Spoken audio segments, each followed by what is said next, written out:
Bonjour à tous. Alors aujourd'hui je vous invite pour un nouveau format de vidéo avec ma tête en prime, hein, et c'est un format qui vous parlera budget parce que c'est quelque chose qui intéresse beaucoup de gens et donc voilà, on va vous dire un petit peu comment on vit, nos dépenses, nos ressources, nos investissements, etc. Voilà, bienvenue.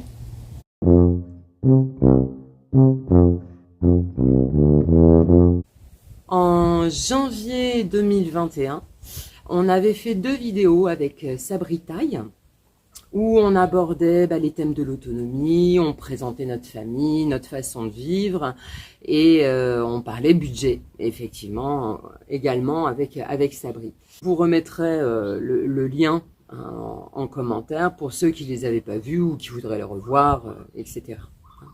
À l'époque, j'avais dit en fait qu'on dépensait 16 000 bahts par mois, ce qui était vrai, hein, c'était effectivement notre budget mensuel. Mais il y avait des choses que j'avais pas inclus, comme les dépenses annuelles. J'avais pas inclus mon visa, j'avais pas inclus mon permis de travail, les assurances, ce genre de choses. Donc le budget là que je vais vous annoncer tient compte de ce genre de choses. Et puis il faut savoir que depuis les vidéos de Sabri, depuis le Covid en fait, il y a eu énormément d'inflation en Thaïlande. Donc les prix ont vraiment augmenté et puis notre situation familiale aussi a changé parce que notre fils est maintenant un adolescent, ce qui fait qu'il a plus de besoins. Donc actuellement nous avons un budget mensuel tout compris, à part imprévu, tout compris de 25 000 bahts. Donc 25 000 bahts, c'est à peu près 700 euros, hein, 710 euros, un truc comme ça. Donc ça fait, comme on est 4, puisqu'il y a mon mari, notre fils, mon beau-père et moi.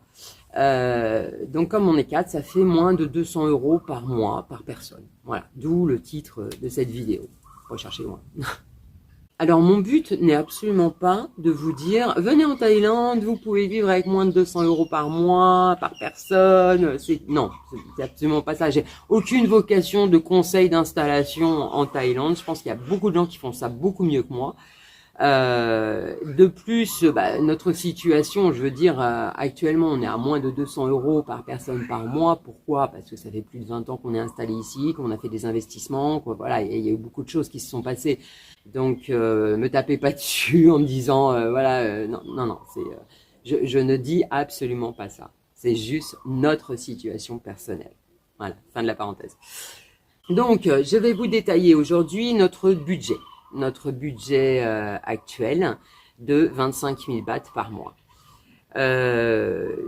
La première chose à savoir, c'est qu'on n'a pas de crédit, aucun crédit.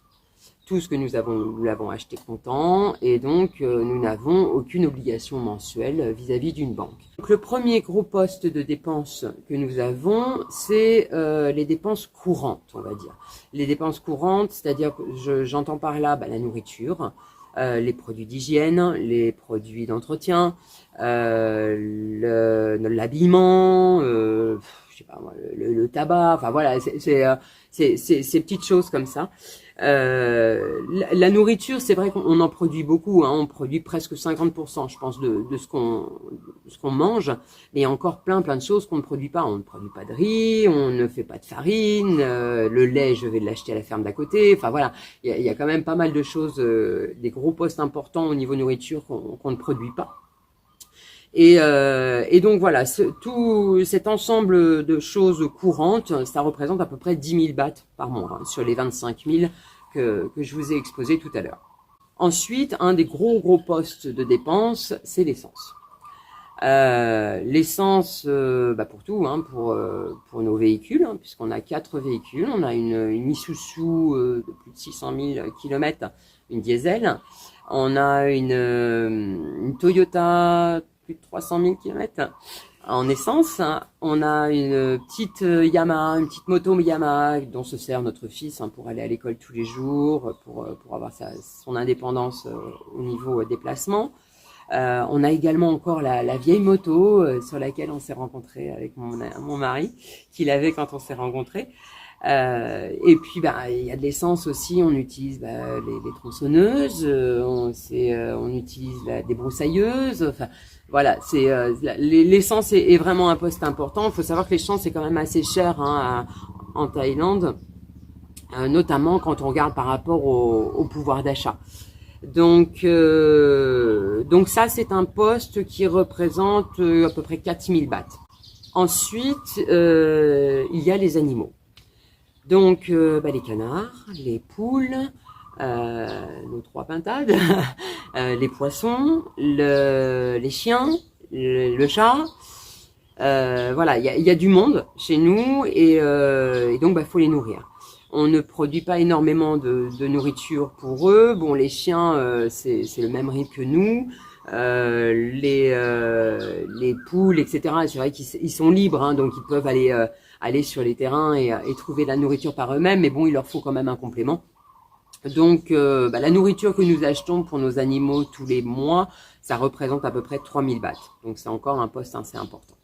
Alors, un poste que j'avais pas compris, en fait, la première fois, hein, quand je parlais à 16 000 bahts avec Sabri, c'est l'entretien des véhicules, l'entretien de la maison, etc.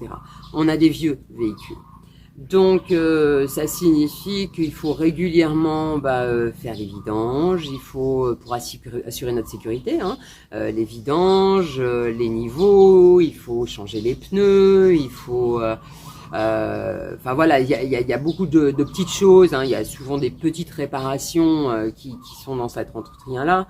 Au niveau de la maison, il y a des choses, voilà, il y a des fois on est obligé d'appeler des gens pour nous aider, notamment quand on a des très très grands arbres qui viennent dangereux, donc là faut les couper.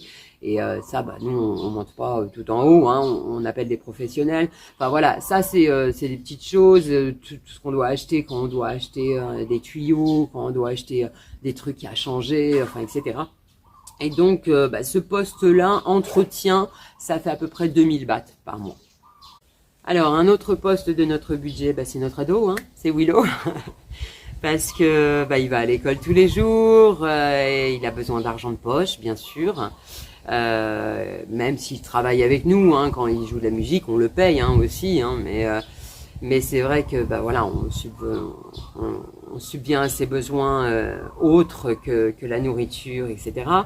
Il y a aussi l'habillement, puisqu'il est en école gouvernementale, donc c'est une école où il y a un uniforme à acheter, donc c'est régulièrement, faut renouveler cet uniforme au fur et à mesure qu'il grandit ou qu'il se salit. Enfin voilà, et là il y a plein de choses qui sont à régler, parfois sur l'année, parfois mensuellement. Mais pour Willow, je dirais c'est à peu près 2000 bahts par mois, sans compter la nourriture, hein, pour ses frais annexes. Alors ensuite, il y a qu'est-ce qu'il nous reste? Il nous reste les dépenses d'énergie. Quand je dis énergie, je parle d'électricité, de l'eau, du gaz. L'électricité, ça représente dans les 1000, 1200, 1300 bahts par mois. L'eau, c'est à peu près dans les 200 bahts, hein, parce qu'on a un puits, donc ça nous aide bien. Et puis après il y a le gaz aussi, hein, puisque nous on se chauffe pas au gaz, on cuisine au gaz et au charbon. Donc il y a aussi le charbon, mon beau-père c'est pareil, hein, gaz et charbon. Donc tout ça mélangé à peu près par mois, ça fait à peu près dans les 1500 bahts. Ensuite il y a tous les frais annuels, donc qui n'étaient pas compris au départ quand on avait parlé avec Sabri. Donc mon visa, hein, tous les ans, tout en sachant que je suis femme mariée à un Thaïlandais. Donc, je n'ai absolument pas de justificatif de revenus à fournir. Je n'ai pas prouvé que j'ai de l'argent en banque, etc. Pour moi, c'est juste le prix du visa. Ensuite, il y a mon permis de travail. Donc là, pareil, en tant que femme mariée à un Thaïlandais qui est travailleur libre, hein, on n'a pas eu à monter de société, il n'a pas embauché 4 Thaïs par mois, etc. Son seul employé, c'est moi. Donc voilà, faut payer. Je paye mon permis de travail et puis les petits frais annexes. Il y a aussi les assurances des véhicules, hein, assurance et taxes des véhicules. Donc on a les assurances minimum, hein, bien sûr, hein, vu l'âge de nos véhicules, les assurances obligatoires, plus les taxes pour chaque véhicule. Et donc ça représente, quand on lise sur l'année, ça fait à peu près 1000 bahts par mois, on va dire. Hein. Alors, comme on est sur le principe des assurances au niveau véhicule, je précise que moi, je n'ai pas d'assurance santé. Je n'ai pas d'assurance santé parce qu'on n'a pas les moyens. Franchement, quand on voit le prix des assurances santé pour les étrangers en Thaïlande, c'est effrayant. Et donc, ça signifie que j'accepte d'aller à l'hôpital public, d'être soigné comme les Thaïlandais, hein, comme la majeure partie des Thaïlandais, c'est-à-dire que j'accepte d'attendre plus d'une demi-journée avant de rencontrer un médecin, j'accepte quand il faut m'hospitaliser à dormir dans les dortoirs, j'accepte de payer de ma poche la part qui doit revenir à l'hôpital. Donc ça c'est des frais qui n'entrent pas dans notre budget mensuel. Parce que c'est ce qu'on appelle pour nous les imprévus en fait. Hein. Les tarifs des hôpitaux gouvernementaux en Thaïlande sont vraiment très raisonnables. Donc franchement, faisant la balance entre le prix d'une assurance santé et le prix que je paye réellement quand je vais voir le médecin, c'est vite fait. Voilà. Donc pas d'assurance santé. Donc en fait là tout ce que je vous ai dit, on doit arriver dans les 23 000 bahts, hein, donc on n'a pas encore atteint les 25 000, tout simplement parce que les 1500, 2000 qui restent, c'est pour nous faire plaisir, hein, voilà, parce que de temps en temps, on va se faire un petit resto, même si c'est pas des restos super chers, hein, mais on va se faire un petit resto de temps en temps, on se fait des petites excursions, enfin voilà, ça c'est pour notre plaisir à nous et donc voilà, ça représente pas énormément par mois. Voilà, maintenant vous connaissez tout notre budget, toutes nos dépenses. Donc je suppose que maintenant, ce qu'il convient d'aborder, bien sûr, c'est ce qu'on gagne par mois. Pendant les 10 premières années, en fait, après notre rencontre, nous avons fait les saisons en France. Donc en fait, on travaillait 6 mois en France, on revenait 6 mois en Thaïlande. Hein, ça nous a permis d'acheter notre terrain, de construire nos maisons, etc. Et donc maintenant, ça fait un peu plus de 10 ans qu'on ne fait plus du tout de saison, qu'on s'est arrêté, qu'on ne travaille qu'exclusivement en Thaïlande. Déjà, je tiens à préciser que je n'ai absolument plus rien en France. Je n'ai même plus de sécurité sociale.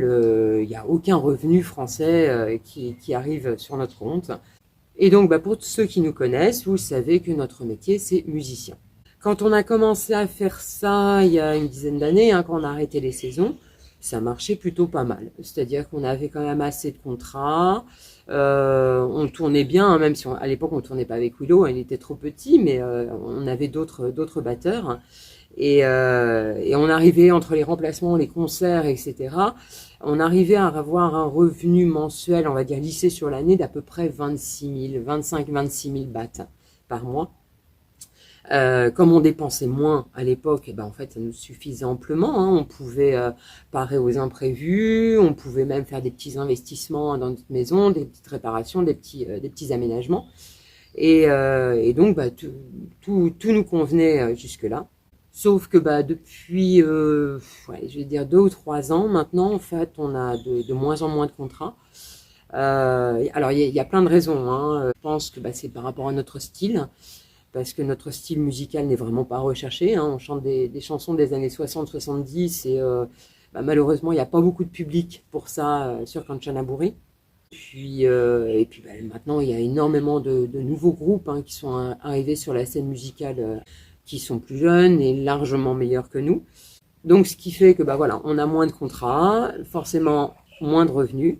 Et donc actuellement, nos revenus ont diminué, on est plutôt aux alentours de 20-21 000 par mois, hein, en lissant sur l'année, entre les mois où on gagne plus et les mois où on gagne moins. Donc forcément, ça suffit plus, puisque notre budget est de 25 000. Et donc c'est pour ça qu'on a décidé d'ouvrir notre ferme aux visiteurs. Ça nous permettrait en fait d'équilibrer notre budget, de revenir à un budget stable, de pouvoir remettre peut-être un petit peu de côté pour pallier aux imprévus. Et puis ça nous permettrait aussi de faire des investissements ici. Hein. Il y a des choses qu'on aimerait faire. On aimerait faire de réserves d'eau, on aimerait construire un four à pain avec une cuisine extérieure. Enfin voilà, il y a des choses qu'on a quand même en projet.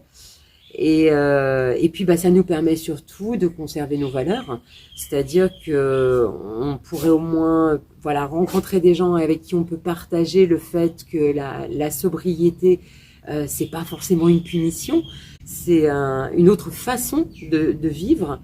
Et puis que le fait d'avoir un toit sur la tête, d'avoir de la nourriture, et d'être en bonne santé, c'est déjà merveilleux et qu'il faut pas beaucoup plus. Donc je remercie par avance tous ceux qui prendront le temps de venir nous voir, qui prendront le temps de faire un petit détour à Kanchanaburi et de venir visiter notre ferme.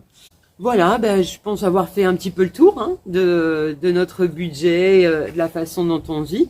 Donc, j'espère que cette vidéo vous aura plu, que vous l'avez trouvée intéressante. N'hésitez pas en commentaire à me dire ce que vous en pensez.